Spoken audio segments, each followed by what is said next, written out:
warahmatullahi wabarakatuh. Perkenalkan, saya Fadina Maria Fadri dari kelompok 3. Di sini saya akan menjelaskan keterampilan berbicara. Sebelum saya menjelaskan apa itu arti pengertian keterampilan berbicara, saya akan menjelaskan definisi berbicara.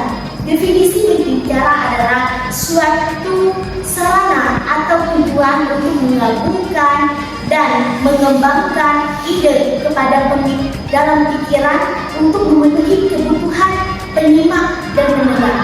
Jadi, keterampilan berbicara adalah kemampuan seseorang untuk mengungkapkan ide, pikiran, perasaan, dan informasi atau berkomunikasi secara lisan dengan efektif kepada orang lain.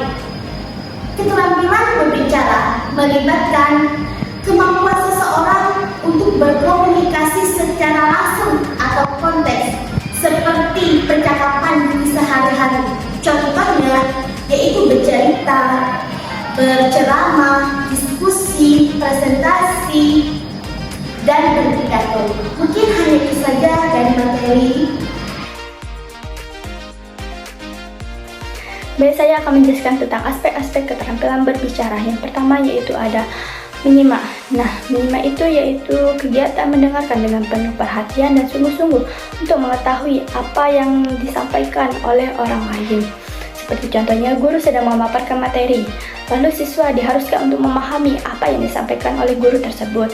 Yang kedua yaitu ada berbicara, kemampuan atau keterampilan untuk menyampaikan gagasan, pikiran, perasaan kepada orang lain secara lisan.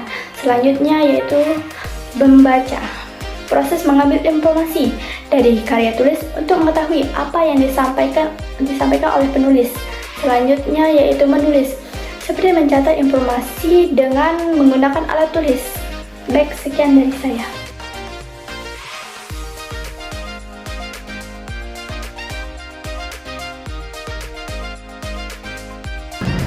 Baik, di sini saya akan menjelaskan jenis keterampilan berbicara.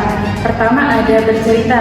Bercerita merupakan penjelasan atau menceritakan suatu karya seperti buku cerita, dongeng, cerita rakyat, dan banyak lagi. Nah, di situ diceritakan secara lisan. Nah, contohnya di cerita wayang. Di situ ada satu dalang yang menceritakan berbagai macam banyak tokoh dalamnya. Wayangnya. Yang kedua ada debat. Debat ini merupakan sebagian orang yang menyukai debat itu karena adanya suatu perdebatan yang bermakna. Nah, di sini dilakukan 2 orang atau lebih. Nah, kalau debat ini mempunyai struktur yang tepat, tidak hanya menyerocos tanpa ada maknanya. Yang ketiga itu ada diskusi. Diskusi merupakan pertemuan ilmiah yang dilakukan oleh 2 orang atau lebih. Nah, di situ contoh kecilnya kita diskusi di dalam kelas untuk pengerjaan tugas, untuk rencana pembelajaran dan lain-lain. Nah, selanjutnya ada wawancara. Wawancara ini melibatkan 2 orang, yaitu seperti kita melamar pekerjaan. Nah, di situ kita ditanyakan kelebihan kita, kekurangan kita, profil kita. Itu interaksi antara 2 orang. Dan yang terakhir ada pidato atau ceramah. Di sini pidato itu dilakukan oleh 1 orang. Nah, yang lainnya itu adalah audiens. Jadi kita memberikan gambaran tentang suatu hal. Kita mempunyai satu tema yang akan kita jelaskan selama proses acara tersebut. Sekian, terima kasih. Assalamualaikum warahmatullahi wabarakatuh. Saya Raisya Zara Putri akan menjelaskan materi terakhir, yaitu teknik penilaian keterampilan berbicara. Teknik penilaian itu ada 4. Yang pertama itu teknik berbicara yang baik. Berbicaralah dengan ramah dan jelas untuk menghindari kesalahpahaman. Terus pilihlah kata-kata dengan hati-hati dan lakukan kontak mata. Fokus saat berbicara terutama dengan atasan dan berbicaralah dengan sopan. Yang kedua itu teknik berbicara di depan umum. Nah, teknik berbicara di depan umum ini kita harus memiliki kepercayaan diri dan penguasaan materi dapat dilatih. Tunjukkan minat terhadap pendengar, lakukan kontak mata dengan baik, dan tersenyumlah untuk menarik perhatian. Hindari rumor yang tidak pantas dan fokus pada topik pembicaraan. Berikan pujian yang jujur tanpa menyimpang dari maksud.